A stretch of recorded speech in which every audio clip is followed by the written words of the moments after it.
হাকিমি ভাই কথা বললেন, আমার খুব ভালো লাগছে বাস্তবে বলি। কেন জানেন? আবু তাহের ভাইকে উনি যেইভাবে আসলে প্রতিদ্বন্দ্বিতা থাকবে, কিন্তু প্রতিহিংসা যেন না হয়। আমরা আমাদের এলাকায় এই রাজনীতিটা চাই না। দুবরাই যেটা শুরু হয়েছে খুনের রাজনীতি, এটা শুনে আমার গা শিউরে উঠতেছে। কি যে একটা কষ্টের বিষয় এটা। এই একজন আর একজনকে শ্রদ্ধা সম্মান রাইখা যে যার প্রতিযোগিতা থাকবে বাইরে, দিন শেষ হতো আমরা একই এলাকার মানুষ। প্রতিহিংসায় যেন না গড়ায়। আল্লাহ তাআলা আমাদের সবাইকে বোঝার তৌফিক দান করুন। তো হুজুররাও বুঝুন না, একজন এমপি মন্ত্রী হইব, হুজুররাও ব্যস্ত আছে, তো আমরাও ব্যস্ত। যদি আমার কোনো গণতান্ত্রিক কোনো দলও করি না, আমি এটি পছন্দও করি না, আমার কোনো দলও নাই, আমি কোনো দলের লোকও না, আমি আল্লাহর দল। আমি সবসময় কই আমি আল্লাহর দলের লোক। আল্লাহ যদি রহমত করে এই উম্মতরে বুঝাইতে চাই যে এই উম্মত জান্নাতের পথ ধরতে হবে, এই তন্ত্রমন্ত্রর পথ দিয়ে কিছু হইতো না। এটি দুনিয়ার লাগে ঠিক আছে, দুনিয়াতে, কিন্তু এই দুনিয়াতে এগুলো করতে গিয়ে দেখা যায় আল্লাহর পথে আরো বাদাস। আরো বিস্তারিত ব্যঙ্গে ব্যাখ্যা করে বলার এখন সুযোগ নাই। প্রিয় ভাইরা আমার, বন্ধুগণ আমার, আমি আপনাদের সামনে সূরাতুল জিলজাল, কোরআনের 30 নম্বর পারার শেষ অংশের একটা সূরা, যেই সূরা আল্লাহ তাআলা নাজিল করেছেন কিয়ামতের বিভীষিকাময় পরিস্থিতি তুলে ধরবার জন্য। আজকের আলোচ্য বিষয় কিয়ামতের বিভীষিকাময় পরিস্থিতি এবং কিয়ামতের আগ মুহূর্তে কোরআন সুন্নাহয় কি কি ঘটবে বলে বলা হয়েছে সেগুলো নিয়ে আজকে আলোচনা করব ইনশাআল্লাহ। মা তৌফিকি ইল্লা বিল্লাহ। প্রিয় হাজিরিন, আমি আবার মূল আলোচনাই শুরু করতে চাই। যে সূরা তিলাওয়াত করলাম, এই সূরার একটা ঘটনা দিয়ে। আল্লাহ রাসূল সাল্লাল্লাহু আলাইহি ওয়াসাল্লামের একজন সাহাবী হযরত আব্দুল্লাহ ইবনে আমর রাদিয়াল্লাহু আনহু, হযরত আব্দুল্লাহ ইবনে আমর রাদিয়াল্লাহু আনহু বলেন যে এক লোক মুরব্বী মানুষ আল্লাহ রাসূল সাল্লাল্লাহু আলাইহি ওয়াসাল্লামের কাছে আসছে, ইয়া রাসূলুল্লাহ, ইয়া হাবিবাল্লাহ, আমি তো কোরআন শিখতে চাই। সুবহানাল্লাহ। আল্লাহ রাসূল সাল্লাল্লাহু আলাইহি ওয়াসাল্লামের কাছে আসছে, আমি কি শিখতে চাই? কোরআন শিখতে চাই। ইয়া রাসূলুল্লাহ, আমার একটু কোরআন শিখাইয়া দেন এবং কোন সূরা থেকে শিখলে আমার ভালো হবে এটা বলে দেন। আল্লাহ রাসূল সাল্লাল্লাহু আলাইহি ওয়াসাল্লাম বলেন, আলিফ লাম রা। আল্লাহ রাসূল ওই সাহাবীরে বললেন, তুমি আলিফ লাম রা দিয়া যেই সূরাগুলো শুরু হইছে ওগুলো থেকে তিলাওয়াত শুরু করো। ওই সাহাবী বলল, ইয়া রাসূলুল্লাহ, আমি তো মুরব্বি হয়ে গেছি, আমার ঠোঁট ভারী হয়ে গেছে, জিহ্বা ভারী হয়ে গেছে, আমি তো এই আলিফ লাম রা দিয়া যে সূরা, এগুলো তো বড় বড় সূরা, এগুলা তো আমি শিখতে পারবো না। আল্লাহ রাসূল সাল্লাল্লাহু আলাইহি ওয়াসাল্লাম বললেন, তাইলে ইসাব্বিহু লিল্লাহি, এই সূরাগুলো দিয়া তুমি শুরু করো। আই সাহাবী আবার বলল, ইয়া রাসূলুল্লাহ, ইসাব্বিহু লিল্লাহি দিয়া যে সূরা, এগুলাও একটু বড় বড়। ইয়া রাসূলুল্লাহ, আমি তো মুরব্বী মানুষ, বয়স হয়ে গেছে, জিহ্বা বার হয়ে গেছে, আমারে আরো ছোট সূরা দেন। আল্লাহ রাসূল সাল্লাল্লাহু আলাইহি ওয়াসাল্লাম পড়লেন, ইযা যুলজিলাতিল আরদু জিলজালাহা ওয়া আখরাজাতিল আরদু আসকালাহা ওয়া ক্বালাল ইনসানু মা লাহা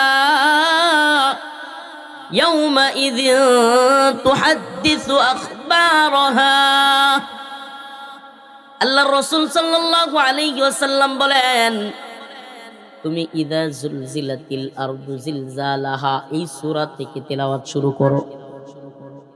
আল্লাহর নবীর সাহাবী তিনি বললেন, ইয়া রাসূলুল্লাহ, ইয়া হাবিবাল্লাহ, আপনাকে কথা দিলাম আজকের পর থেকে আমার মৃত্যু পর্যন্ত আমি সূরাতুল জিলজাল তিলাওয়াত করতেই থাকবো। আল্লাহ রাসূল ওই লোক চলে যাওয়ার পরে, এই লোকটা চলে গেছে, আল্লাহ রাসূল পিছন দিকে বললেন, এই লোক যা বলছে যদি সত্যি সূরাতুল জিলজাল সে প্রতিদিন তিলাওয়াত করে, সে তার জীবনে সফল হয়ে গেছে, আর কিছু করতে হবে না, আল্লাহ তারে মাফ করে দিবেন। কোরআন তিলাওয়াতের ফজিলত আপনাদের সামনে একটু তুলে ধরলাম। মুরব্বী মানুষ অথচ কোরআন তিলাওয়াত শিখার কি আগ্রহ। আমাদের সমাজে অনেক বড় বড় লেকচারার, অনেক বড় বড় ডিগ্রি অর্জনকারী, অনেক বড় বড় অনেক কিছু পাবেন, কিন্তু অনেক বয়স্ক লোক পাবেন যারা কোরআন তিলাওয়াত সহি করে পারে না। এটা খুব কষ্টের। কেন কষ্টের আমি বলি, আমারে আপনারে আমাদের সবাইকে যে যেই পথের যে যেই মতের হই মুসলমান যদি হয়ে থাকি, এই কথা তো আমরা বিশ্বাস করি আমাদেরকে সৃষ্টি করছেন কে? আল্লাহ আমাদেরকে সৃষ্টি করছেন। আচ্ছা, যদি আল্লাহ আমাদেরকে সৃষ্টি করে থাকেন, আমার আল্লাহ আমাকে নিয়ে কি বলছে, আমার আল্লাহ আমারে কি বলছে, কি কথাটা উনি বলছে, এটা জানার দরকার আছে না? হুজুরদের মুখ থেকে শুই না কতদিন আমার আল্লাহ আমারে কি মেসেজটা দিছে, যে আল্লাহ তাআলা আমারটা মেসেজ দিছে। আরে সুবহানাল্লাহ, এই দুনিয়ায় যে যারে পছন্দ করে, মোহাব্বত করে, ভালোবাসে, তার মেসেজটা পাওয়ার জন্য সে অপেক্ষায় থাকে কখন তাকে রিপ্লাই দিবে। যে যাকে মোহাব্বত করে, ভালোবাসে, সে অপেক্ষায় থাকে অমুক আমারে কখন মেসেজটা দিবে। সুবহানাল্লাহ, ঠিক কি ঠিক না? তাইলে আল্লাহ পাক আমারে আপনারে কি বলছে এটা জানা দরকার আছে না?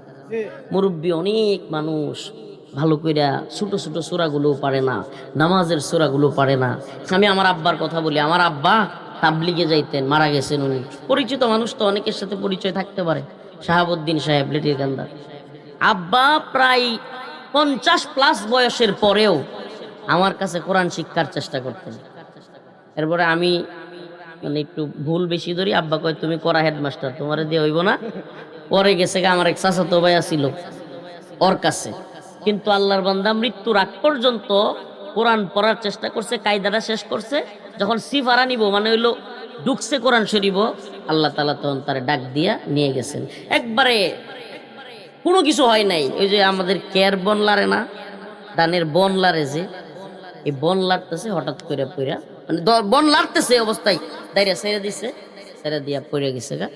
সবাই দৌড়ায় আসছে, আইসা দেখে আব্বা নাই। এই দুনিয়াটা কি ভাই? আমি আমার আব্বার ঘটনা বললাম। ওই দিন আমাদের এক চাচা, আমাদের বাড়ির পাশের আমজদ কাকুর ছোট ভাই লিপু চাচা, ওই দিনের কথা, আমরা সাথে খেলাধুলা করতো, একটু বয়সেই কয়েকদিনের বড়, 3-4 বছরের। এ আমাদের লিপু কাকা ঘরের মধ্যে পানি দিতেছে, পানি নিজে একটা বিল্ডিং ঘর করতেছে, বিরাট আশা এই ঘর গিয়ে উঠবো, পানি দিতেছে। এর মধ্যে হঠাৎ করে বলতেছে আমার বুকে ব্যথা। আমার একটা বড় ভাই বকুল ভাই আর আমার একটা বাতিজা জয়নাল আরো 2-3 জনে দৌড়ে নিয়ে বৌলি বাজার পর্যন্ত আইছে, এনেই শেষ। কেন বললাম এটা? আরে ভাই, আপনি আমি আমরা এক একজন এক একটা স্বপ্ন দেখতেছি। তাহলে বাবুল আলম তালুকদার ভাই এক স্বপ্ন দেখতেছে, হাবিব ভাই এক স্বপ্ন, আমি এক স্বপ্ন দেখতেছি, তাহের ভাই এক স্বপ্ন, এক একজনের এক এক দিকে চিন্তা। আপনি আপনি আমি আমরা, আমাদের প্রত্যেকেরই এক এক দিকে খেয়াল, প্ল্যানিং করে রাখছি আমরা, কিন্তু প্ল্যানিং ছাড়া নাই, কেউ প্ল্যানিং ছাড়া নাই। খেয়াল আছে, প্ল্যানিং আছে, কিন্তু আসলে যে আমরা এই মঞ্চ থেকে কিংবা আজকে রাত্রটা আমার পার হইব এটার কোনো গ্যারান্টি আছে? হ্যাঁ, আছে গ্যারান্টি? প্রিয় ভাইরা আমার, বন্ধুগণ, 12 ফেব্রুয়ারি তো মেলা ধরা, এর আগে কিন্তু আমরা মরে যেতাম পারি। এই জন্য চিন্তাটা মাথায় আগে, সবার আগে যেটা লাগবে যে আমার রবের কাছে আমাকে যাওয়া লাগবে। এই চিন্তাটা সবার আগে, আমার রবের কাছে আমার যাওয়া লাগবে। লিপু কাকা যখন মারা গেছে, মানে এইভাবে অল্প বয়স্ক মানুষ, 30-32 বছর বয়স, ওরে বাবা সুবহানাল্লাহ, আমরা এলাকা তক্কারে যেটি জীবন নামাজ পড়ে না এটু নামাজ হয়েছে, এমন একটা অবস্থা শুরু হয়েছে। আয়া কইতেছে, কয় হুজুর, আমরা কয়েকটা লোকের নাম কইলে তখন সিগন্যাল ভ্যান ভরে উঠবো। আমার আদু চাচা, মতিন ভাই, আরো কিছু লোক, হ্যাঁ আরো কয়েকজন লোক, তারা আমার কাছে আয়া কইতেছে, হুজুর কোরআন শরীফ শিখবাম। সুবহানাল্লাহ। আমি কই, দেখছো আল্লাহর ভয় ঢুকছে। হঠাৎ করে যুবক মানুষ মারা গেছে সবার মধ্যে, ওমা তারা তাবলিগে যাইতেছে, কোরআন শিক্ষার চেষ্টা করতেছে। আমি একজন হুজুরকে দিছি বয়স্ক শিক্ষা, কোরআন শিক্ষা দেওয়ার জন্য। আরে এলাকার মধ্যে যে কি একটা নামাজের এবং ইয়া শুরু হয়েছে, 15 দিন 20 দিন। এই যুবকেরা, ওই পিছন দিকে জায়গা আছে, এনে চিল্লা চিল্লি করলে তো সৌন্দর্য নষ্ট হইব। জায়গা পিছন দিকে আছে, পিছন দিকে যাও গাড়া। আমরা বাড়িতে মাইক দেখো না, যা কথা খুব দূরা না, আম্মা আওয়াজ শুনতেছে বাড়িতে বইয়া, তো একটু চুপচাপ থাকবা প্লিজ। তো মারা যাওয়ার পরে আপনারা দেখবেন, আপনার ঘর এলাকাতেও আমরা সবাই এমন, যেমন ওরা আমার পরিবার থেকে মরে গেছে বা আপনার পরিবার থেকে, তখন কিন্তু ঠিক আল্লাহর ভয় আই, মনের মধ্যে একটা ভয় জাগে। হাই হাই, মনের মধ্যে এরকম একটা ভয় ঢুকে যায় যে আমারও মনে হয় মরণ লাগবো। এই দিন আমার শ্বশুর বাড়ির ঘটনা, এই যে কুমরি বাজারও, সুবহানাল্লাহ। আমি ঢুকছি, পরের দিন হইলো আমি দাওয়াতে গেছি আমার আহলিয়া সহ, পরের দিন হইলো আমার শ্বশুর বাড়ির আমার এক বর্গিনীর বিয়া, পুরা বাড়িতে 1000-1500 মানুষের জন্য আয়োজন। পরের দিন আয়োজন হইলে আগের দিন থেকে সবকিছু বাস করতেছে, এত বড় আয়োজন, রান্না বান্না সব রেডি হইতেছে। সকাল 10টার সময় আমার আহলিয়ার মানে আমার ওয়াইফের চাচা সকালবেলায় মারা গেছে। সারা বাড়ি জুড়িয়া 1-1500 মানুষের আয়োজন, চাচা মারা গেছে। তো এই অবস্থা শেষ করিয়া গেছি একটা মাহফিল চুয়াডাঙ্গা, আমাদের আগের এসপি সাহেবের বাড়ি মির্জা সাইম সাহেবের বাড়িতে একটা প্রোগ্রাম। ওই প্রোগ্রাম থেকে ফোন দিছে শ্বশুর বাড়িতে, ওখান থেকে ফোন দিছে যে পাশের বাড়ির আরেক ভাই মারা গেছে, মানে এই লগের ঘর। বাড়িতে আর ঢুকতাছি, এই মুহূর্তে শুনি একই বাড়ির আরেক চাচা মারা গেছে। ভাই এই কথাগুলো কেন বলতেছে জানেন? আল্লাহ রাসূল সাল্লাল্লাহু আলাইহি ওয়াসাল্লাম বলছেন, আকসিরু যিকরা হাদিমিল লাযযাতি আল মাউত, তোমরা বেশি বেশি করে মৃত্যুর কথা স্মরণ করো, বেশি বেশি বেশি বেশি মৃত্যুর কথা স্মরণ করো, বেশি বেশি করে। আমাকে মরা লাগবে, আমাকে চলে যাওয়া লাগবে, এই দুনিয়ায় আমি থাকতে আসি নাই, এই দুনিয়ায় আমি যশ খ্যাতি টাকা পয়সা যা কিছু অর্জন করি এগুলা কোনো কিছু না, এগুলা কিচ্ছু কবরে যাবে না। যে সন্তানের জন্য, যে স্ত্রীর জন্য, যে পরিবারের জন্য আমি সব কিছু নিজের খাওয়া দাওয়া ঘুম সব কিছু পরিহার করে যাদের জন্য করছি, এরাও দিন শেষে কখনোই কখনোই এদেরকে পরিপূর্ণ তৃপ্তি আপনি আমি দিতে পারবো না, দিতে পারবো না। এরা পরিপূর্ণ খুশি কখনোই হবে না আমাদের আপনাদের প্রতি। ফিরে যাওয়া লাগবে আল্লাহর দিকে। অতএব এই যে মুরব্বী সাহাবী আল্লাহ নবীর কাছে আয়েশা কয়, আল্লাহ রাসূল আমার একটু কোরআন শিখাইয়া দেন। আপনারাও যারা এখানে আছেন কোরআন শেখার চেষ্টা করবেন তো ইনশাআল্লাহ? হাত তুলেন কে কে কোরআন শেখার চেষ্টা করবেন। আল্লাহ আপনি সবাইরে কোরআন তিলাওয়াত করার তৌফিক দান করেন। আচ্ছা মাঝে একটু মনটার মধ্যে হিট লাগান একটু, যাই রে আমার আল্লাহ সৃষ্টি করলো আর আমার আল্লাহ কোরআনটা কি কইলো এটা আমি জানি না, পড়তেই পারি না, একটু নিজের একটু হিট লাগাই দেন যে কোরআনটা শিখবো ইনশাআল্লাহ। যেমনি কোরআন শিক্ষা কঠিন না, কোরআন শিক্ষা কঠিন না। চাইলে 8-10 জন মানুষ দিনের বেলা কাজ করেন না, এশার নামাজ দাওরে 10 জন মানুষ যদি একজন হুজুরের কাছে প্রতিদিন 1 ঘন্টা বসেন, 1 মাসে কোরআন শিক্ষা করতে পারবেন। সুবহানাল্লাহ। এটা আমরা চাওয়ার উপরে নির্ভর করে। কোরআন কারীম যে ব্যক্তি তিলাওয়াত করে এবং যারা শুনে, এর বিশেষ 3টা ফায়দা আছে। ওইটা হাদিসের মধ্যে আসছে, আল্লাহ রাসূল বলেছেন যেই ব্যক্তি কোরআন তিলাওয়াত করবে কিংবা শুনবে, আল্লাহ তাআলার নৈকট্য বৃদ্ধি হবে এবং মুহাব্বত বাড়বে কোরআন তিলাওয়াত করলে। আমি আমার কথাই বলি, সুবহানাল্লাহ। কোরআন এমন এক জিনিস যে জেলখানায় যখন দীর্ঘদিন থাকতে থাকতে থাকতে থাকতে মনটা একটু খারাপ লাগতো, মনটা খুব পেরেশানি লাগতো, সুবহানাল্লাহ। আমি তো গুনাহগার মানুষ, তবুও একটা কারগুজারি শোনাই, কোরআন শরীফটা নিয়ে কতক্ষণ পড়লেই মনটা হালকা হইতো। সুবহানাল্লাহ। আরে এই যে আল্লাহ একটা নফস দিছে, এই যে একটা কল্প আত্মা দিয়েছেন প্রত্যেকটা মানুষকে, আপনাকে আমাকে আমাদেরকে যে আল্লাহ একটা আত্মা দিয়েছেন, এই নফস টাকা চিনে না, জমি চিনে না, বাড়ি গাড়ি নারী চিনে না, সম্পত্তি চিনে না, ক্ষমতা চিনে না। এই নফস এই কল্প চিনে তার আল্লাহকে, এই কল্প চিনে তার আল্লাহকে। এই কল্প ক্ষমতা পাইলেই খুশি হবে না, এই কল্প যশ খ্যাতি পাইলেই খুশি হবে না, এই কল্প টাকা পয়সা বাড়ি গাড়ি নারী পাইলেই খুশি হবে না। এই কল্প তখনই প্রশান্ত হয় যখন সে তার রবকে সিজদা দিতে পারে। সুবহানাল্লাহ। এটার আলামতটা কইতাম, প্র্যাকটিক্যাল কথাটা কইতাম। গতকালকে শুক্রবার গেছে না, যেই লোক আমার লগে হয় হয় করবেন না, বাস্তব উপলব্ধি হইলে বলবেন। যেই লোক গোসল টুসুল কইরা সুন্দর করিয়া শরীরের নখ টুক কাইটা আতর টাতর মাখায়া নতুন একটা কাপড় পইরা জুমার নামাজটা পড়ে বের হইছেন, সত্যি কইবেন অন্যান্য দিনের চাইতে জুমার নামাজটা পড়ে বাইরে এলে শরীরটা কেমন লাগে, মনটা কেমন লাগে। সুবহানাল্লাহ। এটা আমি পাইছি, আপনি আমরা মুমিন, আমরা অবশ্যই পাওয়ার কথা। ভালো লাগে কি লাগে না? আরে যত কিছু করেন এই প্রশান্তি, অন্তরের এই প্রশান্তি আপনি জীবনেও পাবেন। বলেন জীবনেও পাবেন। আমারে খালেদ ভাই নামে, খালেদ সাইফুল্লাহ নামের এক ভাই জেলখানায় যখন মন খারাপ, একদিন একটা গল্প শোনাইতেছে। ভাইরে মা কানতেছে বাহিরে, বাস্তি বাইস্তাড়ি, আমি শুধু বাস্তি অন্ত আমি বিয়ে করি নাই, বাচ্চা ছিল না, বাস্তি বাইস্তাড়ি আমি সন্তানের মতো দেখতাম। আমার কুলো ফুইটে উঠতো, আমারে ঘোড়া বানায়া হাঁটতো, এমন বাবা ডাকে আমারে। তো এটা তো স্বাভাবিক, বাস্তি বাস্তারির কথা, আমার আম্মার কথা, হ্যাঁ ভাই বোনের কথা। আর আমি বিনোদন প্রিয় মানুষ, পুরা এলাকায় ছড়ায় বেড়াইতাম, পোলাবান সবাই চিনে। মাঝে মাঝে এইগুলো মনে হইতো, মনটা খুব খারাপ। তো একদিন ফরিদপুরের এক খালেদ সাইফুল্লাহ ভাই আমার একটা গল্প শোনাইতেছে। হুজুর আপনার তো মনটা খারাপ, একটা গল্প। আচ্ছা মনে রইল একটা লোক, তার একটা ছেলে আর একটা মেয়ে। কয়টা ছেলে কয়টা মেয়ে? একটা ছেলে একটা মেয়ে। ছেলেটা বিয়ে করছে। ছেলেটা কি করছে? বিয়ে করছে। ছেলেটারে ফালাইয়া তুই তার বউ গেছে গা। আর মেয়েটারে বিয়া দিছে, মেয়েটারে ফালাইয়া তুই তার জামাই গেছে গা। এই লোকটা আবার বিরাট ক্ষমতাশালী, বিরাট পাওয়ারফুল, বিশাল পাওয়ারফুল, বাংলাদেশের সবচেয়ে পাওয়ারফুল। মনোরঞ্জন কথার কথা, ছেলেটার বউ গেছে গা, বাচ্চাটি ফালাইতে, আর মেয়েটার কি গেছে গা? জামাই গেছে গা। আচ্ছা কোনছে যে এই লোক যত ক্ষমতাসীন হোক, এ শান্তিতে আছে বেশি নাকি আমি বেশি শান্তিতে আছি? মানে হে খালেদ সাইফুল্লাহ ভাই আমার মনটা ভালো করার লাগি। পরে আমি কিছু ভাই লোকটা কেলা শেখ হাসিনা। কি কইলেন? আমি কিছু আমি তো চিন্তা করছি, পরে বাস্তবিক তো সজীব যে জয়ের বউ তারে ফেলায় তুই গেছে গা, এদিকে পুতুলের যে জামাই হেও তারে ফেলায় তুই গেছে গা। পরে আমি চিন্তা করে মিলাইলাম, যে পরে আমি হাসিয়ে দিছি একবারে, সুবহানাল্লাহ। আমি চিন্তা করলাম যে বাস্তব তো, যেই ঘটনাটা কইছে এটা তো বাস্তব।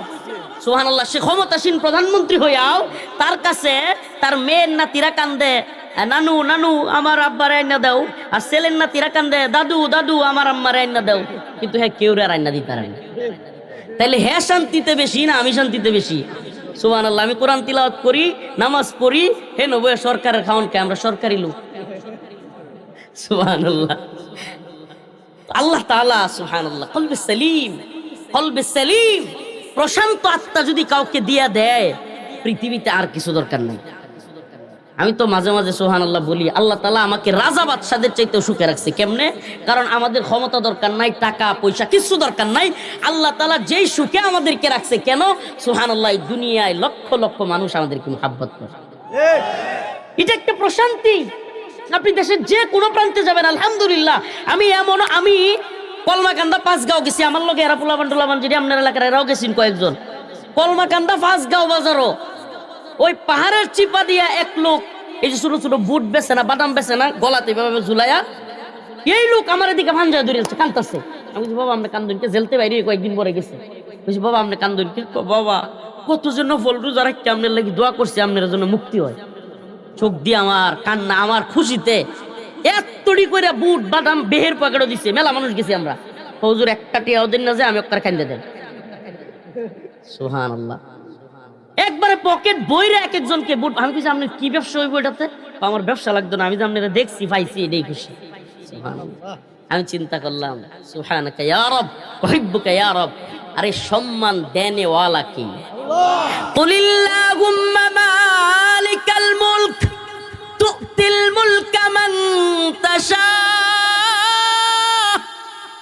ওয়া তানজিউল মুলকা মিম্মান তাশা ওয়া তুইজ্জু মান তাশা ওয়া তুযিল্লু মান তাশা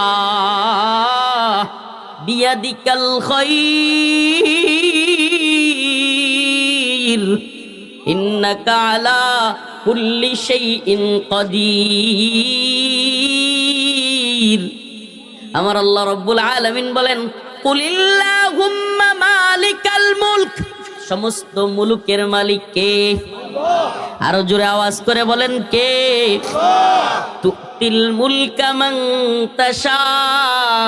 আল্লাহ বলেন আমার যারে ইচ্ছা হয় একটু ক্ষমতা দেই, কথা নেই? সুবহানাল্লাহ। একটু আল্লাহর ক্ষমতার কাছে এই দুনিয়ার সবচেয়ে বড় ক্ষমতাসীনের ক্ষমতাও কতটুকু? আরে এই দুনিয়ার সবচেয়ে বড় ক্ষমতাসীনরা যদি বাথরুমের দরজাটা বাইরে লাগাই দেন, যা শিক্ষারে মরণ ছাড়া আর বাথরুমের তালা খুলতে পারে না। আরে আমাদের কি পাওয়ার, আমাদের কিসের ক্ষমতা মানুষের! একদিন যদি ঠিক মতো ভাত লাগাই কেন বিস্তার করবেন যে কেন, এগুলো স্মরণ করাইয়া দেওয়া দরকার। আমাদের কে আমরা? আরে ভাই আমরা কে? আমরা কেউ না, আমরা কিছুই না। কোনো ক্ষমতার দাম্ভিকতা আল্লাহর কাছে চলবে না, কোনো ক্ষমতার পাওয়ার আল্লাহর কাছে চলবে না। আরে আমরা মানুষ, এমন মানুষ যে নাপাক পানি থেকে আমরা সৃষ্টি। যে পানি বের হইলে গোসল করা লাগে। আবার এমন মানুষ যে মারা যাওয়ার পরে একদিন তার সন্তানেরা বলবে না যে আব্বা যে খাটটা আছেন এই খাটটা ঘুম পাড়ান, অসম্ভব, বলবে না কেউ, যত বড় লোক হোক। এই খাটটা ঘুম পাড়াই বলবে? আরে বলবে তো নাই। আমি রফিকুল ইসলাম মাদানী যদি মারা যায় অন্য এলাকা থাইকা ওই ঢাকায় যদি থাকি, কথার কথা আল্লাহ না করুক, ঢাকায় থাকি, আমার বাড়ির দিকে নিয়ে আসা হয়, বলা হবে না যে রফিকুল ইসলাম মাদানী সাহেবকে নিয়ে আসা হইতেছে, বলা হবে লাশ আসতেছে। লাশ আবু তাহের ভাই আপনাদের এলাকার সন্তান, উনারও যদি আসে বলা হবে যে লাশ আসতেছে। কি দিনাদিনের মধ্যে নামটাও হাওয়া হয়ে যায়, নামটাও হাওয়া হয়ে যায়, লাশ, আমরা সবাই হয়ে যাব লাশ। আরে লাশ এমন লাশ যে একদিনের উপরে আর কেউ রাখতে চাইবে না। আর রাখবই কেমনে? মোহাব্বত দেখায় রাখলে দুর্গন্ধে ছুড়ে এলাকার মানুষ থাকতে পারে। হে মানুষ, হে মানুষ, তবুও কি আমাদের বিবেক খুলবে না? তবুও কি নজরুল ইসলাম বাইরে এইভাবে দুবরাই পিটায় হত্যা করা হবে? এই রাজনীতি। আশ্চর্য হয়ে গেলাম নিউজটা। আমার নানার বাড়ি হইল তো, আমি অনেক সময় থাকছি আমার নানার বাড়ি, ওই কলসিন্দুর সারোভারার সাইডে আমার নানার বাড়ি। শুনে ভীষণ কষ্ট লাগলো। দ্বন্দ্ব কইরা এক গ্রুপ আর এক গ্রুপের লোক একটা লোককে মার্ডার করে ফেলছে। আরে তোমার তো কিছু হবে না, তোমার রাজনীতির কিছু হবে না, কিন্তু যেই লোকটা মারা গেল তার সন্তান, তার পরিবার, তার পরিবারের একজন সদস্যকে হারিয়ে ফেলছে। এরা চিৎকার করে আর্তনাদ করতে থাকবে, এদের কান্নায় আকাশ বাতাস বাড়ি হয়ে যাবে। এদের ছোট ছোট বাচ্চাগুলো তাদের বাবাকে, তাদের চাচাকে খুঁজবে, পাবে না। অতএব আমরা কি কখনোই কারো উপরে আঘাত করতে পারি? কারো উপরে জুলুম করতে পারি? অন্যায়ভাবে কাউকে আহত করতে পারি? মেরে ফেলা তো দূর কি বাত। আল্লাহ রাসূল সাল্লাল্লাহু আলাইহি ওয়াসাল্লাম হাদিসের মধ্যে বলেছেন, এক মুমিন আরেক মুমিনের জান, মাল, ইজ্জত, সম্মান হারাম করা হয়েছে। কি করা হয়েছে? হারাম করা হয়েছে। এক মুমিনের জন্য আরেক মুমিনের জান, মাল, ইজ্জত, সম্মান, রক্ত সব হারাম। মানে আপনি অপর মুমিন ভাইকে বাজারে লাঞ্ছিত করতে পারবেন না, বাজারে লাঞ্ছিত করতে পারবেন না। অবস্থান থাকলেই অপর মুমিন ভাইকে আহত করতে পারবেন না, মেরে ফেলতে পারবেন না।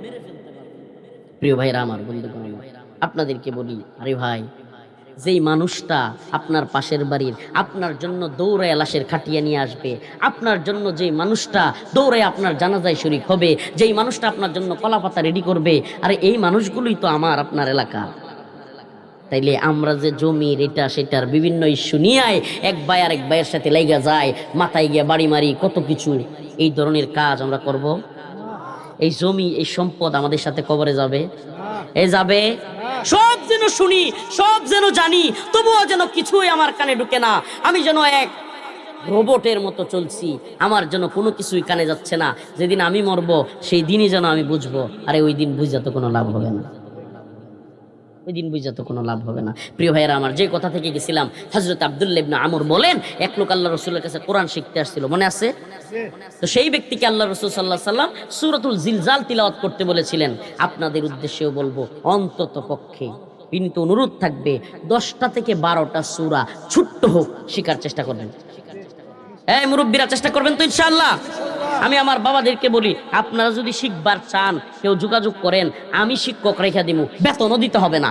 আমি গাগরা ইউনিয়নে যে কেউ শিখতে চান, যেহেতু এটা আমার ইউনিয়ন, আমি শিখার জন্য রাত্রে যদি আপনারা পড়তে চান আমার মাদ্রাসায়, কিংবা যদি বলেন যে কাপাসিয়ায়, কিংবা যেখানে বলবেন, আপনাদের জন্য ইনশাল্লাহ শিক্ষক রেডি করে রাত্রে, দিনও যদি কাজ থাকে দরকার নাই, রাত্রেবেলা শিখবেন। প্রিয় ভাইরা আমার, বাবারা আমার, অন্তত কোরআনটা শিক্ষা যদি মরতে পারেন, আল্লাহ রাসূল সাল্লাল্লাহু আলাইহি ওয়াসাল্লাম বলছেন, খায়রুকুম মান তাআল্লামাল কুরআনা ওয়া আল্লামা, যে কোরআন শিখে এবং শিখায় তারা হলো উত্তম মানুষ। আর যেই ব্যক্তি কোরআনের ছাত্র অবস্থায় মারা গেল, আল্লাহ তারে ক্ষমা করে জান্নাত দিয়ে দেন। সুবহানাল্লাহ। কোরআন শেখার চেষ্টা করব তো ইনশাআল্লাহ। আল্লাহ তাআলা আমাদের সবাইকে বুঝার তৌফিক দান করুক, বলেন আমিন। ইযা জুলজিলাতিল আরদু জিলজালাহা, আলামিন বলেন কিয়ামতের এক বিভীষিকাময় মুহূর্ত। আল্লাহ তাআলা বলেন পৃথিবীতে এমন এক কম্পন হবে, ইযা জুলজিলাতিল আরদু জিলজালাহা ওয়া আখরাজাতিল আরদু আথকালাহা। আল্লাহ রাব্বুল আলামিন বলেন পৃথিবীতে এমন এক কম্পন সৃষ্টি হবে, যেই কম্পনের কারণে পৃথিবীর সব কিছু কাঁপতে থাকবে। সব কিছু, আসমান এবং জমিনের মধ্যে যা আছে সব কিছু এমন কাঁপাকাঁপি শুরু করবে। ওয়া আখরাজাতিল আরদু আথকালাহা, আল্লাহ রাব্বুল আলামিন বলেন জমিনের নিচে যত সম্পদ আছে, সোনা গহনা রূপা টাকা পয়সা ধন দৌলত সব কিছু উঠতে থাকবে। কি করতে থাকবে? এখন তো প্রতিযোগিতা শুরু হয়ে যায় আমাদের মধ্যে, কার টাকা বেশি, কার সম্পদ বেশি। হ্যাঁ, কেডা পূর্বদলা বাজারে জমি রাখতারবো, কেডা পূর্বদলা বাস স্ট্যান্ডের লগে, টেম্পু স্ট্যান্ডের লগে কিংবা রেল স্টেশনের লগে জায়গা রাখতারবো, কেডা নেত্রকোনা একটু জায়গা রাখতারবো, কেডা ময়ূরসিং একটু জায়গা রাখতারবো। বাপরে, যার ময়ূরসিং জায়গা আছে এর লাগি তো এলাকাতে এমনি এমনি আড়ে আছে না। প্রিয় ভাইরা আমার, এই প্রতিযোগিতা আমাদের মধ্যে।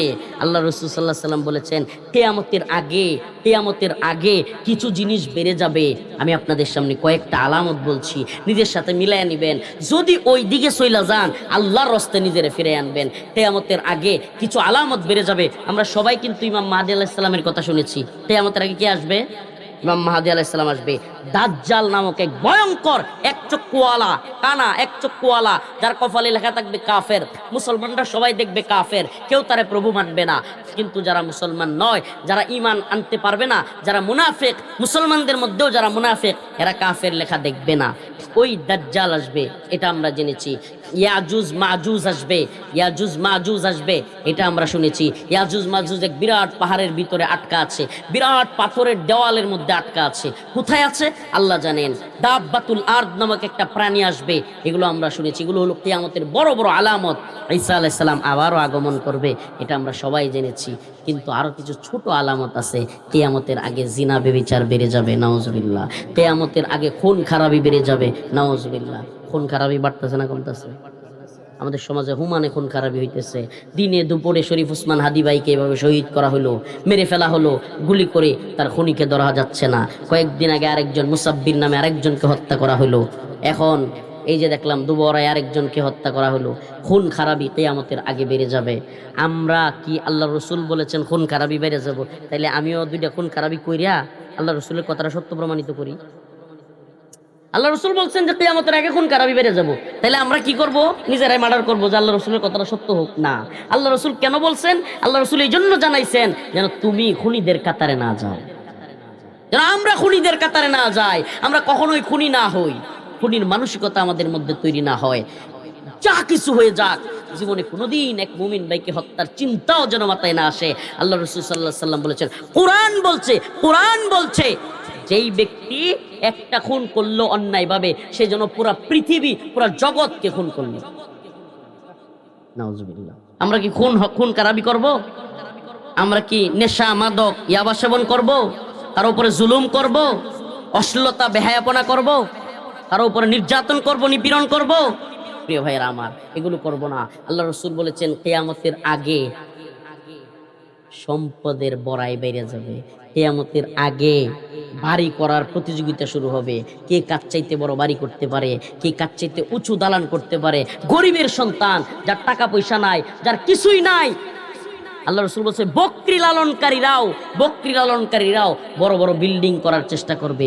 বেহায়াপনা বেড়ে যাবে, অশ্লীলতা বেড়ে যাবে, নাউজুবিল্লাহ। আমাদের সমাজে এমনও হইতেছে যে বাবা তার মেয়েকে নাচানাচির জন্য ছেড়ে দিচ্ছে, নাউজুবিল্লাহ।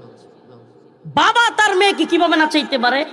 যুবকদের মাঝখানে বাবা তার মেয়েকে নাচানাচি শিক্ষা দিচ্ছে, নাউজুবিল্লাহি মিন যালিক। আরে সালাফদের ইতিহাস তো এমন, সালাফদের মধ্যে একজন উট জবে করে দিচ্ছে, উট বৃদ্ধ হয়ে গেছে, জবে করতেছে। আরেকজন বলল, ভাই জবে করার কি দরকার ছিল, উটটা বিক্রি করে দিতে পারতা, টাকা পয়সা পাইতা। কি বলো ভাই, আমার এই উটের পিঠে আমার মেয়ে বসছে, আমার স্ত্রী বসছে, আমার বোন বসছে, আর আমি এই উটটা আরেকজনের কাছে বিক্রি করব? ওই উটের পিঠে অন্য পুরুষরা বসবে, আমি সেটা দেখবো, আমি সহ্য করতে পারবো না। সুবহানাল্লাহ। তাদের কি পরিমাণ সালাফদের সাহাবায়ে কেরামের গায়রত ছিল, গায়রত, আত্মসম্মান বোধ ছিল। আর আমাদের আত্মসম্মান বোধ, আমাদের তো মনে হয় মাঝে মাঝে কিছু লোকের রুচি দেখলে, রুচিতে মনে হয় কুকুরে পেশাব করছে। যে লোক তার নিজের মেয়েকে বেপরদায় ছেড়ে দিয়া এমনকি হাজার হাজার পুরুষের মধ্যে ছেড়ে দিতে পারে, আমি মনে করি যারা মুসলমান না, আত্মসম্মান বোধ আছে, সেও তার মেয়ের হাজার হাজার মানুষের মধ্যে নাচানাচি করতে দিতে পারে। আল্লাহ তাআলা আমাদেরকে বুঝার এবং আমল করার তৌফিক দান করুক, বলেন আমিন। এরপর আল্লাহ বলেন ওয়া আখরাজাতিল আরদু আসকালাহা, জমিনের মধ্যে, বেশি আলোচনা লম্বা করব না, অল্প সময় কথা বলবো, 11:51 বাজে, হয়তো 12টা পর্যন্ত হবে।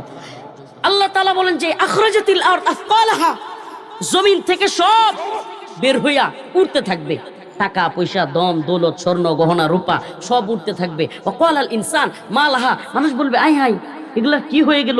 যেগুলোর কোনো প্রাণ ছিল না, এগুলো নড়াচড়া করতে পারতো না, এই সম্পদের জন্য, এই স্বর্ণ গহনার জন্য, এই রূপার জন্য আমরা কত পেরেশানি হইতাম। এই স্বর্ণ অলংকার এ দেখছেন না হলফনামায় কি ভয়ঙ্কর অবস্থা। নিজের সম্পদ না, এক একজনের 100 বুড়ি, 150 বুড়ি, 300 বুড়ি করে স্বর্ণ। ও বাবা, কথা বলছেন না? স্বর্ণের গুডাউন এক একজন। প্রিয় ভাইরা আমার, স্বর্ণের প্রতিযোগিতা, স্বর্ণ রূপার প্রতিযোগিতা, অথচ মানুষ হা করে তাকায় দেখবে। ওয়াকালাল ইনসান মা লাহা, আই হাই, এই স্বর্ণগুলো কি হইলো? খুনি খুনি বলবে, খুনি বলবে হাই হাই, এই কারণে খুন করছিলাম, এই টাকা পয়সা ধন সম্পদ সব উঠতাছে। তুলা তুলা তুলা আছে না, তুলা তুলার মতো উঠতে থাকবে, তুলার মতো উঠতে থাকবে বাতাসে। কিয়ামতের এমন কঠিন, এখন আমি এগুলো যতই ওয়াজ করি লাভ হবে না, আপনাদেরকে আমি বুঝাইতে পারবো না। আমি নিজেও এইভাবে পূর্ণাঙ্গ রূপে বোঝানোর মতো ক্ষমতা আমার নাই। কিন্তু কয়েকদিন আগে যে একটা জাকুনি খাইছিলাম আমরা, একটু জাকুনি, যে আল্লাহ এই ওতানি জাকুনি দিছিল। নরসিংদীর তো একবারে মানুষ এলাকা ছেড়ে দিছিল, নরসিংদীর মানুষ এলাকা ছেড়ে দিছিল, কেমন জাকুনি দিছিল। এই ভূমিকম্প একটু, কিয়ামতের আগে ভূমিকম্প বেড়ে যাবে, কিয়ামতের আগে ভূমিকম্প বেড়ে যাবে। আল্লাহ তাআলা একটু পরে যে আয়াতটা পড়বো, সুবহানাল্লাহ, আল্লাহ বলেন ওয়াকালাল ইনসানু মা লাহা ইয়াউমাইদিন তুহাদ্দিসু আখবারাহা, জমিন তার সমস্ত ঘটনা সকলের সামনে খুলে বলা শুরু করবে। বিআন্না রাব্বাকা ওয়াহালাহা, তার রব তাকে হুকুম দিবেন, বলো। আল্লাহ রাসূল সাল্লাল্লাহু আলাইহি সাল্লাম বললেন, এই আয়াতের মানে বুঝো তোমরা? ইয়াউমাইদিন তুহাদ্দিসু আখবারাহা, আল্লাহ সব কিছু খুলে বর্ণনা করবেন। লাশগুলো, লাশ, কোনো লাশ মাটির নিচে থাকবে না, সব উপরে ভেসে যাবে। আর সব ভেসে যাবে, সবার সামনে জমিন কথা বলা শুরু করবে। আল্লাহ হুকুম দেবে, জমিন বলো। জমিন বলা শুরু করবে, শাহাবুদ্দিনের ছেলে রফিকুল ইসলাম মাদানী অমুক দিন অমুক জায়গায় অমুক কাজ করেছে, অমুকের ছেলে তমুক অমুক জায়গায় অমুক কাজ করেছে। চিন্তা করেন, আজকে আমরা যারা এই মঞ্চে বসছি, এই বড় বড় মঞ্চে বসে আছি, সকলের সামনে যদি আমাদের পাপাচারগুলো, আমাদের নিন্দনীয় কাজগুলো আল্লাহ তাআলা বলা শুরু করেন, মাটি যদি বলা শুরু করে, আমরা কি মুখ দেখাইতে পারবো? আল্লাহর সামনে দাঁড়াইতো। আল্লাহ বলতেছেন, আল্লাহ ইয়াউমাইদিন, হযরত আবু হুরায়রা রাদিয়াল্লাহু আনহু বলেন, ইয়া রাসূলুল্লাহ, এই কথার মানে কি? সাহাবায়ে কেরামকে জিজ্ঞেস করলেন, আল্লাহর রাসূল, ইয়া রাসূলুল্লাহ, এই কথার মানে কি? আল্লাহর রাসূল বলেন যে আল্লাহ পাক ওই দিন আল্লাহ পাক মাটিকে অনুমতি দিবে, মাটি যে যেখানে যে অপরাধ করেছে ওই এলাকার মাটি কথা বলা শুরু করবে। আছে কোনো উপায়? আছে কোনো উপায়? আমরা মুমিন, আমরা বিশ্বাস করি আল্লাহর কাছে ফিরে যেতে হবে। ফাফিরু ইলাল্লাহ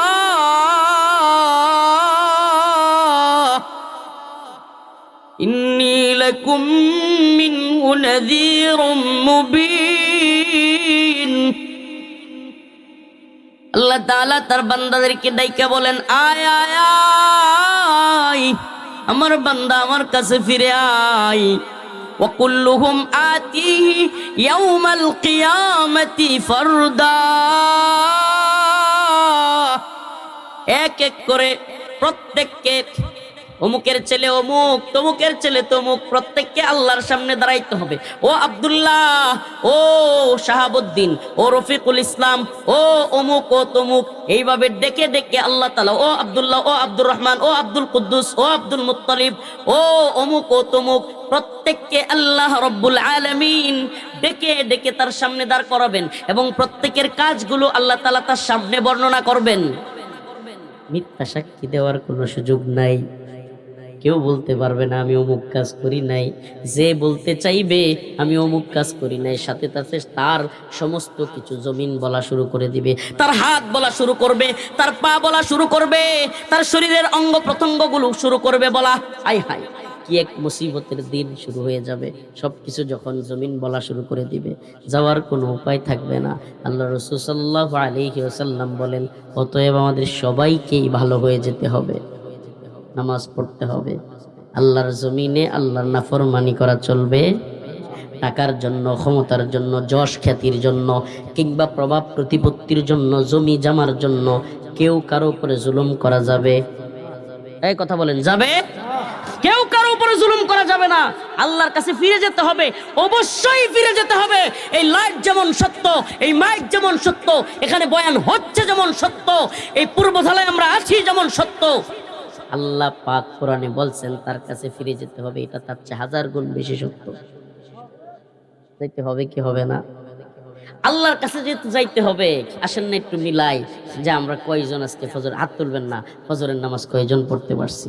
ও প্রিয় ভাই, কি হবে যদি আমি নামাজ না পড়ে আল্লাহর কাছে যাই? কি হবে আমার এই যশ খ্যাতি টাকা পয়সা? আবারও বলছি, কি হবে আমার, কি লাভ হবে? বিশ্বাস করেন, এখন আমি আপনাকে বুঝাইতে পারবো না। মরার পরেই আপনার যে সোয়াল জব শুরু হবে, সেই সোয়াল জব থেকে প্রত্যেকটা মুহূর্ত আপনার, আমার জন্য, আমাদের জন্য, প্রত্যেকের জন্য কঠিন এক বিভীষিকাময় পরিস্থিতি তৈরি করবে। সেদিন কেউ কারো জন্য সুপারিশ করার সুযোগ থাকবে না, সেদিন কেউ কারো কথা শুনবে না। আরে ময়দানে মাহশর में नबी ने फरमाया जब जहन्नम आएगी और एक चीख मारेगी, আল্লাহ রাসূল সাল্লাল্লাহু আলাইহি ওয়াসাল্লাম এক হাদিসের মধ্যে বলেন, যখন জাহান্নাম ওই কিয়ামতের বিভীষিকাময় পরিস্থিতিতে হাসরের ময়দানে যখন জাহান্নামকে আল্লাহ উপস্থিত করবে, ময়দানে মাহশর में नबी ने फरमाया जब जहन्नम आएगी और एक चीख मारेगी, জাহান্নাম একটা বিকট চিৎকার মারবে, এমন এক চিৎকার দিবে, এমন এক চিৎকার দিবে, এমন এক ভয়ঙ্কর চিৎকার দিবে, প্রত্যেকটা মানুষ চিৎকারের ছুটে। একবার আমি যদি দেখাইতে পারতাম, হাদিসের মধ্যে আসছে, হাঁটুগুলো এইভাবে ফেলে দিয়া এমনে এমনে, হাঁটুগুলো এইভাবে ফেলে দিয়া এমনে বলতে থাকবে, ইয়া রব নফসি নফসি, এ আল্লাহ মেরি জান, আল্লাহ আমারে বাঁচাও, আল্লাহ আমারে বাঁচাও। আমার আব্বার দরকার নাই, আমার ভাইয়ের দরকার নাই, আমার মার দরকার নাই, সন্তান বলবে আমার বাচ্চার দরকার নাই, বাবা বলবে আমার ছেলের দরকার নাই, ভাই বলবে ভাইয়ের দরকার নাই, কেউ কাউরে চিনবে না। হাঁটুগুলো গাইরা দিয়া, বুঝছেন তো সিস্টেমটা, হাঁটু নামাজে যেভাবে বসে এইভাবে বৈশা গাইরা দিয়া, এরপরে পুরা বুক টান কইরা উপর দিকে তাকাইয়া জাহান্নামের চিৎকারের ভয়ে গলা শুকায়া যাবে, গলা শুকায়া চিৎকার করতে থাকবে, ইয়া রব নফসি নফসি, আল্লাহ মেরি জান, আল্লাহ আমারে বাঁচাও, আল্লাহ আমারে বাঁচাও। আব্বা নেহি, ভাই নেহি, বাচ্চে নেহি, বিবি নেহি, কাউরে কেউ চিনবে না। আরে আমরা না শুধু সাধারণ মানুষ না, ওলি আউলিয়া গাউস কুতুব পীর মাশায়েখ, যত বড় নেতা মন্ত্রী এমপি শাইখুল হাদিস মুফতি, এমনকি বড় বড় সাহাবী তাবেঈ, এমনকি নবীরা পর্যন্ত, আদম আলাইহিস সালাম নফসি নফসি, নূহ আলাইহিস সালাম নফসি নফসি, ঈসা আলাইহিস সালাম, মুসা আলাইহিস সালাম, শীস, দাউদ, ইসহাক, ইলিয়াস, লোত, যত আম্বিয়া আলাইহিস সালাম আছে, সকল আম্বিয়া আলাইহিস সালাম বলতে থাকবে, ইয়া রব নফসি নফসি নফসি, আল্লাহ আমারে বাঁচাও, আল্লাহ আমারে বাঁচাও। জাহান্নামের এই ভয়ে বিভীষিকাময় পরিস্থিতিতে সবাই বলবে, আল্লাহ আমারে বাঁচাও। কি কঠিন এক পরিস্থিতি। এই মুহূর্তে একজন মানুষ হঠাৎ করে এক কোণ থেকে আওয়াজ করবে, ইয়া রব উম্মতি উম্মতি। সবাই পেরেশানি হয়ে যাবে, হ্যাঁ এই কে লোক, এই লোকটা কে? নবীরা পর্যন্ত, আদম আলাইহিস সালাম থেকে নিয়ে সমস্ত নবী নফসি নফসি, আল্লাহ আমারে বাঁচাও। এই কোন লোক যে বলে উম্মতি উম্মতি? সবাই তাকায়া দেখবে, এ তো মুহাম্মাদুর রাসূলুল্লাহ সাল্লাল্লাহু আলাইহি ওয়াসাল্লাম, আমার আপনার পেয়ারা হাবিব, যিনি কিনা উম্মতি উম্মতি বলে কান্না করবেন। আল্লাহ রাসূল সাল্লাল্লাহু আলাইহি ওয়াসাল্লাম সিজদায় পড়ে কাঁদতে থাকবেন, আয় আল্লাহ উম্মতি উম্মতি, আল্লাহ আমার উম্মতকে বাঁচাও, আল্লাহ আমার উম্মতকে বাঁচাও। আল্লাহ পাক সব হাসরবাসী অবাক, হায় হায় এটা কেমন লোক যে নিজের জন্য কিছু না চায়, উম্মতের জন্য চায়। আল্লাহ রাসূল বলবেন, প্রিয় হাবিব আপনি মাথা উঠান, আপনার যে উম্মত আমাকে সিজদা করবে আমি তারে ক্ষমা করে দিই। সুবহানাল্লাহ। আল্লাহর পায়ে সিজদা করা ভাই, এটা একটা বিরাট জিনিস। আমাদের দুনিয়ায় কারো যদি কিছু টাকা হয়ে যায় তাইলে নিজের সফল মনে করে, কারো যদি বাজারে একটু জায়গা রাইখে দিতে পারে তাইলে নিজের সফল মনে করে। আমাদের দেশে আমাদের অঞ্চলে দুইটা বোলারে বিদেশ পাঠিয়ে দিতে পারলে নিজের সফল মনে করে। ছেলেটার একটা ভালো জায়গায় বিয়ে করাইতে পারলে, মেয়েটার একটা ভালো জায়গায় বিয়ে দিতে পারলে নিজের সফল মনে করে। কিন্তু আল্লাহ বলছেন সফলতা এগুলো না, মুমিনের সফলতা এগুলো না। ফামান যুহজিহা আনিন নার ওয়া উদখিলাল জান্নাতা ফাকাদ ফাজ ওয়া মাল হায়াতুদ দুনিয়া ইল্লা মাতাউল গুরুর। এই দুনিয়ায় টাকা পয়সা বাড়ি গাড়ি যাই করো এগুলা তোমার সফলতা না। আল্লাহ বলেন ফামান যুহজিহা আনিন নার, যেই ব্যক্তি জাহান্নামের আগুন থেকে মুক্তি পাইল, সুবহানাল্লাহ, আবার বলছি, যেই ব্যক্তি জাহান্নামের আগুন থেকে মুক্তি পেল, ওয়া উদখিলাল জান্নাহ, এবং জান্নাতে প্রবেশ করতে পারলো, ফাকাদ ফাজ, সেই হলো চূড়ান্ত সফল। সুবহানাল্লাহ। যেই জান্নাতে খালি নাজ নিয়ামত, যেই জান্নাতে শুধু খাওয়া, যেই জান্নাতে শুধু ফুর্তি করা, আনন্দ করা, আর ফিরতে হবে না, আর ফিরতে হবে না, আর কোনো ভুল ত্রুটি হবে না, আর কোনো টয়লেট ইস্তিনজা হবে না। আল্লাহ পাক যা চাইবে মানুষ তাই দিবে। সুবহানাল্লাহ। তাইলে ওই আল্লাহর জান্নাত পাইতে হইলে দুনিয়ায় নেক আমল করা লাগবে কি লাগবে না? আল্লাহর পথে চলতে হবে কি হবে না? দিনের পথে চলতে হবে কি হবে না? বলেন। আর না হইলে আল্লাহ ওই ভয়ঙ্কর মুসিবতের দিন আমাদেরকে পড়তে হবে কি হবে না আল্লাহর সামনে। আরে ভাই, আগামীকালকে যদি আপনি জানেন খালি যে নেত্রকোনা কোর্টে গিয়ে আপনার হাজিরা দেওয়ান লাগবো, এমন এক হাজিরা যে হাজিরা বিচারকের সামনে বিচারক চাইলে আপনারা খালাসও দিতে পারে, আবার ফাঁসিও দিতে পারে। কি দিতে পারে? বিচারক চাইলে খালাস দিতে পারে, ফাঁসি দিতে পারে। আগামীকালকে বিচারকের সামনে দাঁড়ানোর সময় আপনার কেমন অবস্থাটা হইব? এই দুনিয়ার বিচারক ফাঁসি দিতে পারবো, সর্বোচ্চ মাইরাল তারবো, এরপরে তো আর কিছু করতে তো না। মরা লাশের উপর কিছু করা চলে? এই এতটুকের কারণে এই ফাঁসির আসামির সামনে দাঁড়াইতে আমাদের কি পরিমাণ আতঙ্ক হবে! হাই হাই, যদি রাইলিক খেলায়। প্রিয় ভাইরা আমার, বন্ধুগণ আমার, সমস্ত বিচারকের বিচারককে, সমস্ত বিচারকের বিচারক এই আল্লাহর সামনে আমাদেরকে একদিন দাঁড়াইতে হবে। ওয়াকুল্লুহুম আতিহি ইয়াউমাল কিয়ামাতি ফারদা, এক এক করে আল্লাহ আমাদেরকে জিজ্ঞেস করবে, তোমার যৌবন কিভাবে কাটিয়েছো, তোমার সম্পদ কিভাবে ব্যয় করেছো, তোমার টাকা পয়সা কিভাবে ব্যয় করেছো, তোমার সময় কিভাবে ব্যয় করেছো। প্রত্যেকটা জিনিসের হিসাব আমাদের আপনাদের কাছ থেকে আমার আপনার আল্লাহ নিবে। অতএব সেই আল্লাহর সামনে দাঁড়ানোর জন্য আল্লাহকেই ভয় করতে হবে। কাকে ভয় করতে হবে? আল্লাহর ভয় যার ভিতরে আছে আর কিচ্ছু লাগতো না। ইত্তাকুল্লাহ, আল্লাহকে ভয় করেন। প্রত্যেককে বলি আল্লাহকে ভয় করেন, প্রত্যেককে বলি আল্লাহকে ভয় করেন। যার মধ্যে আল্লাহর ভয় আছে সে কখনোই চুরি করবে না, দুর্নীতি করবে না, লুটপাট করবে না, রাহাজানি করবে না, অন্যের ভূমি দখল করবে না, কখনোই সে চুরি করবে না। করবে একটা জিনিস, আল্লাহর ভয়। একটা জিনিস, নাম কি? আল্লাহর ভয়। সুবহানাল্লাহ। কেউ যদি মনে করে পৃথিবীর কেউ না দেখুক, কে দেখতেছে? পৃথিবীর কেউ না দেখুক, কে শুনতেছে? আল্লাহ। এই আল্লাহর সামনে আমাকে দাঁড়াইতে হবে। আল্লাহ দেখতেছেন। আমি মনে করি আমাদের সমাজ, আমাদের রাষ্ট্র সবকিছু সুন্দর হবে, আর কিছু না, একমাত্র আল্লাহর ভয়। আল্লাহ তাআলা আমাদের সবাইকে এক আল্লাহকে ভয় করে কিয়ামতের বিভীষিকাময় মুহূর্তে আল্লাহর সামনে দাঁড়ানোর ভয় যেন আমাদের অন্তরে থাকে, এবং আল্লাহর ভয় নিয়া, ক্ষমা নিয়া জান্নাতে প্রবেশ করতে পারি। সকলে বলেন আমিন। আজকে থেকে নিয়ত করেন যে হুজুর আজকে থেকে নিয়ত করলাম ইনশাআল্লাহ আর ফজরের নামাজ ছাড়বো না। কে কে ছাড়বেন না? হাত তুলুন। লিল্লাহি তাকবীর। সবাই বলেন লিল্লাহি তাকবীর। বলেন আয় আল্লাহ, আজকে থেকে নিয়ত করলাম আর ফজরের নামাজ ছাড়বো না। আয় আল্লাহ, আর নাফরমানি করব না। জুড়ে বলেন আর নাফরমানি করব না। আয় আল্লাহ, একমাত্র আপনারই ভয় করব। আল্লাহ আপনি হাতগুলোকে কবুল করেন, মঞ্জুর করেন। হাত নামান, হাত নামান। ফজরের নামাজের কথা কি লিয়ে কইলাম জানেন? সুবহানাল্লাহ। যেই ব্যক্তি নিয়মিত এই শীতের দিনে ফজরের নামাজ পড়তে পারবো, আর 4 ওয়াক্ত নামাজ তার জীবনও মিট যেত না ইনশাআল্লাহ। বাকি 4 ওয়াক্ত ফরজ। ফজর আল্লাহ তাআলাও বিশেষভাবে বলছেন, আমিও আপনাকে বিশেষভাবে বলে দিলাম। আল্লাহ তাআলা আমাদের সবাইকে ফরজ নামাজগুলো রাখার তৌফিক দান করুন। ফরজ নামাজগুলো, সামনে রোজা আইতেছে, রোজার আগে তো আর মাহফিল হইতো না, মোদাম আমিও আইতাম না, তাই রোজারও দাওয়াত দিয়ে যাই। সামনে রমাদানের রোজা আসতেছে, সবাই রোজা রাখবেন তো ইনশাআল্লাহ? সবাই রোজা রাখবেন তো ইনশাআল্লাহ? আল্লাহ তাআলা আমাদের সবাইকে রমজানের 30টা না গ্যাস্ট্রিক হয়ে যাবে রোজা আইলে। হ্যাঁ, কিছু লোক আছে যে রমজানের রোজা আইলে তারা একটা না একটা রোগ আয়।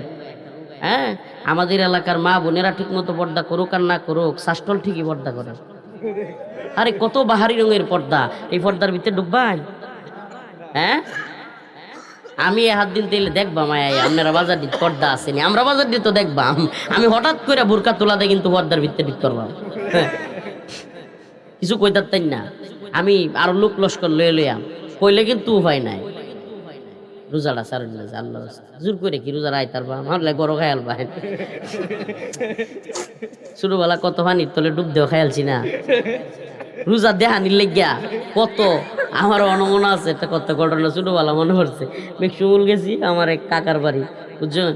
পরে সবাই বিরাট প্রশংসা করতেছে, আমি প্রতিদিন রোজা রাখছিও ছোটবেলা আলহামদুলিল্লাহ। তো কাকা ফুফু আর সবাই মিলে প্রশংসা করতেছে, আম্মাও কইতেছে আরে আবু তো একটা রোজাও সারে না, অত মানুষের প্রশংসা করলে রিজালা সারন যা।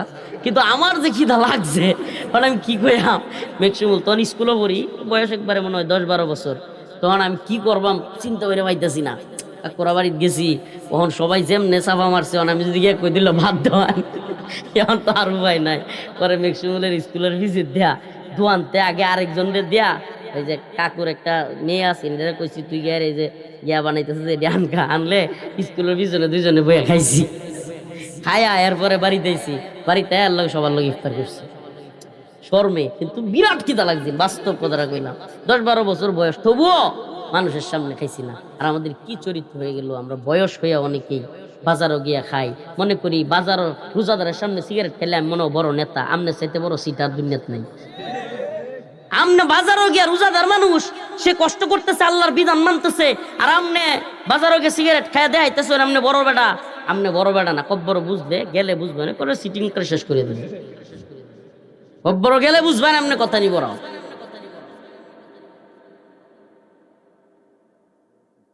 আল্লাহ তাআলা বিরাট কষ্ট, বিশাল কষ্ট। যারা রোজা রাখে না রোজার দিনে, এদের কষ্ট অনেক বেশি।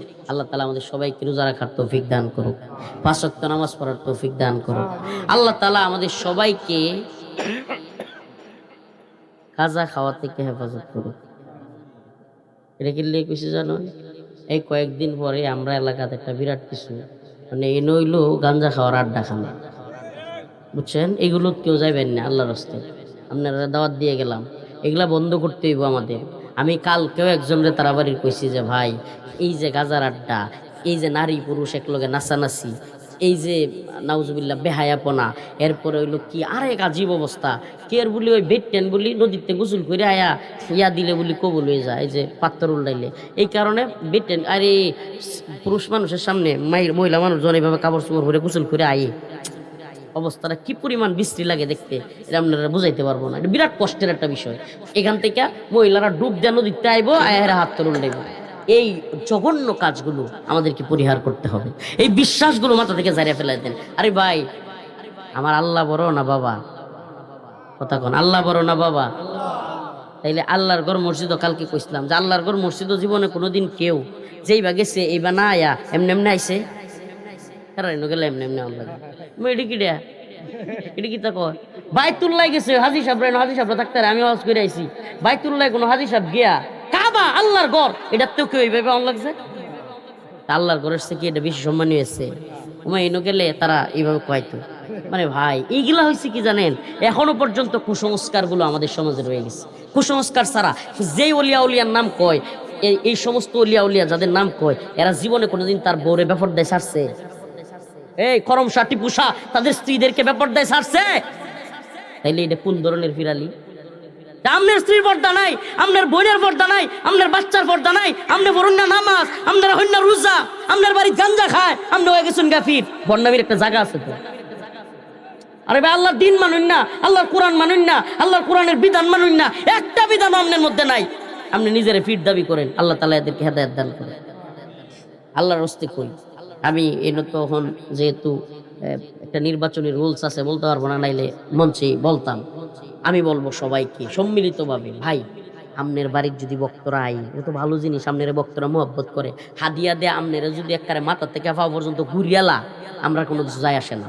কিন্তু দয়া করে আমরা এলাকার যুবকটিরে, আমি ডিহেরারে কই, আমনেরাও কইয়ে দিই, এলাকার যুবকটিরে গাঞ্জাখোর বানান না, যে এলাকার যুবকগুলোরে গাঁজাখোর বানান না।